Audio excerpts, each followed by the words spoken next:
নমস্কার বন্ধুরা, education culture YouTube চ্যানেলে তোমাদের স্বাগতম। তো তোমরা যারা ডিপ্লোমার ইভেন্ট সেমিস্টারের স্টুডেন্টরা রয়েছো, মূলত ডিপ্লোমার যারা 4th এবং 6th সেমিস্টারের স্টুডেন্টরা রয়েছো, তো তাদের জন্য স্টেট কাউন্সিল থেকে প্রত্যেকটি কলেজের প্রিন্সিপাল এবং প্রিন্সিপাল ইনচার্জ দিকে একটা নতুন নোটিশ পাঠানো হয়েছে। তো নোটিশটা খুব ইম্পর্ট্যান্ট এবং তোমাদের জন্য সেটা খুবই গুরুত্বপূর্ণ। তো নোটিশটা কি আমি সেটাই বলবো। দেখো, বলতে গেলে এই সমস্ত নোটিশ কিন্তু ইনস্টিটিউশনের মেলে আসে, ফলে সেই সমস্ত নোটিশ তোমাদিকে সরাসরি বিভিন্ন মাধ্যমে প্রকাশ করা কিন্তু অ্যাজ পার রুলস কিন্তু অ্যাপ্লিকেবল নয়। বাট আমি তোমাদিকে শুধুমাত্র সেই নোটিশগুলোর যে বিস্তারিত কথা সেগুলো বলে দিচ্ছি, যেগুলো আশা করছি তোমাদের কিন্তু অনেকটাই কাজে লাগবে।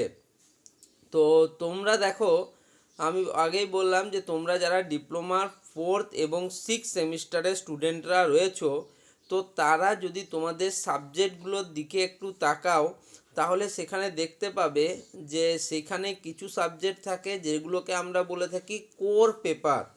অর্থাৎ তুমি ধরো electrical engineering, mechanical engineering, civil engineering, automobile engineering, electronics engineering, food processing technology বা অন্যান্য যে কোনো ট্রেডের ইঞ্জিনিয়ারিং করো না কেন, সেখানে কিছু পেপার থাকে যেগুলো কিন্তু তোমার সেই তোমার সেই ফিল্ড রিলেটেড থেকে থাকে। যেমন আমি যদি 4th সেমিস্টারের কথা বলি, তাহলে সেখানে তোমরা দেখতে পারবে যে পাওয়ার ইলেকট্রনিক্স, ডিপ্লোমা 4th সেমিস্টারের পাওয়ার ইলেকট্রনিক্স হলো, বা তোমাদের সোলার পাওয়ার টেকনোলজি হলো, বা এই সমস্ত সাবজেক্টগুলো switch gear and protection system subject হলো, বা ডিপ্লোমা 6 সেমিস্টারের ক্ষেত্রে তোমরা জানো অন্ত্রপ্রেনিয়রশিপ অ্যান্ড স্টার্ট আপস, তারপরে engineering economics and project management, এরকম কিছু সাবজেক্ট থাকে যেগুলো কিন্তু প্রত্যেকটা কলেজেই থেকে থাকে। বাট কোর সাবজেক্টের সাথে কিছু কিন্তু ইলেকটিভ পেপার প্রত্যেকটি ইনস্টিটিউশনে থেকে থাকে। বাট এই যে ইলেকটিভ পেপার, তার মধ্যে কিছু ইলেকটিভ পেপার থাকে যেগুলো কিন্তু তোমাদের যেই কলেজগুলিতে তোমরা অ্যাডমিশান নিচ্ছ বা নিয়েছো, যেখানে রয়েছো তোমরা, সেই কলেজ কিন্তু তোমাদের ঠিক করে দেবে যে আমাদের কলেজে এই সাবজেক্টটি পড়ানো হয়। ধরো তোমাদের পিএলসি পড়ানো হয়, কোথাও কোথাও অন্য কোনো সাবজেক্ট টপিক পড়ানো হয়, বা অন্য কোনো তোমাদের সাবজেক্ট পড়ানো হয়। তো সেটা কিন্তু ধরো তোমার কাছে 3টে অপশান থাকলো, তার মধ্যে কলেজ বললো যে এই দুটোর ফ্যাকাল্টি আমাদের কাছে নেই, এই সাবজেক্টটা সোলার পাওয়ার টেকনোলজি পড়ানোর ফ্যাকাল্টি আমাদের কাছে আছে। সেক্ষেত্রে তারা ইলেকটিভ পেপার হিসেবে ওই সোলার পাওয়ার টেকনোলজি কিন্তু দিতে পারে। এটা কলেজের হাতে থাকে, যেটা ইলেকটিভ পেপার তারা ডিসাইড করে। এবং আরেকটা পেপার থাকে যেটা হচ্ছে তোমার সম্পূর্ণ তোমার উপর, যেটা ডিপ্লোমা 6 সেমিস্টারে থাকে। সেখানে তোমাকে দুটো চয়েস দেওয়া হয় এবং বলা হয় তুমি যে কোনো একটা সাবজেক্ট নিতে পারো, অ্যাজ পার ইয়োর রিকোয়ারমেন্ট তুমি নিতে পারো। এটা কিন্তু হয়ে থাকে। তো যেটা হয় আমি তোমাদের কমপ্লিট বলে দিলাম, আশা করছি তোমাদের এ নিয়ে আর সমস্যা হবে না।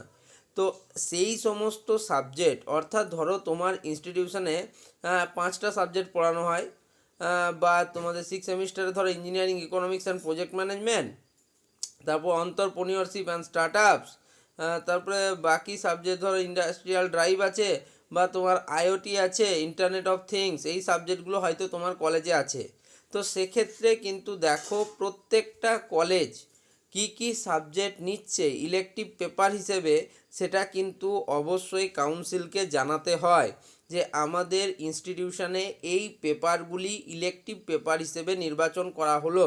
সেক্ষেত্রে কাউন্সিল প্রত্যেক বছরই একটা কিন্তু তাদের ফর্ম দেয়, এবং সেই ফর্ম কিন্তু তোমাদের যারা ইনস্টিটিউট রয়েছে তাদের ফিল আপ করে দিতে হয়।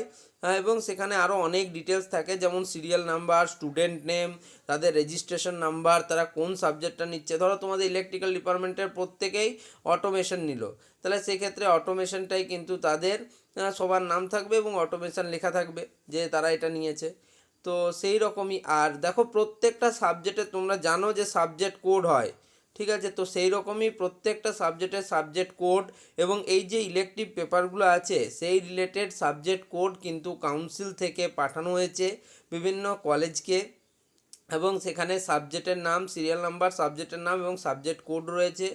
এবং আর তোমাদের সেটা যে কলেজগুলি রয়েছে তাদেরকে পাঠাবার লাস্ট ডেট দেওয়া হয়েছে 2রা মার্চ 2023 অর্থাৎ 2রা মার্চ 2024-এর মধ্যে তোমাদের কলেজগুলিকে এই তথ্য কিন্তু জানাতে হবে।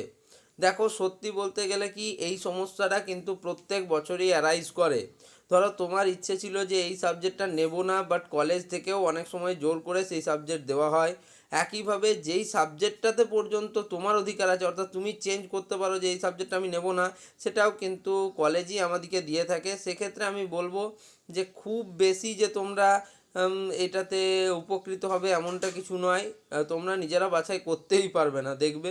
যাই হোক, সেসব নিয়ে কথা থাক, আমি শুধু তোমাদেরকে বলছি যে এটা কিন্তু কাউন্সিল থেকে নোটিশ দেওয়া হয়েছে যে 2রা মার্চের মধ্যে বিভিন্ন কলেজের প্রিন্সিপাল এবং প্রিন্সিপাল ইনচার্জ দিকে তাদের ইনস্টিটিউশনে কী কী ইলেকটিভ সাবজেক্ট রয়েছে এবং তার সাবজেক্ট কোড সহ তাদের কিন্তু পাঠাতে হবে কাউন্সিলকে, এবং যত তাড়াতাড়ি সম্ভব এই কাজটি করার নির্দেশ দেওয়া হয়েছে কাউন্সিল দ্বারা। তো এটাই ছিল আজকের নোটিশ। আশা করছি তোমরা এখান থেকে কিছু তথ্য জানতে পারলে যেগুলো তোমার উপকারে লাগবেই। আর যদি মনে হয় ভিডিওটা হেল্পফুল তাহলে শুধুমাত্র তোমরা এই চ্যানেলটিকে সাবস্ক্রাইব করে চ্যানেলের সাথে যুক্ত থাকতে পারো। একটা ছোট্ট লাইক করে দিও সাথে, এবং বন্ধুদের মাঝে শেয়ার অবশ্যই করো যাতে তারাও তাদের সমস্ত West Bengal state council related notice কিন্তু খুব তাড়াতাড়ি পেয়ে যায়। ধন্যবাদ।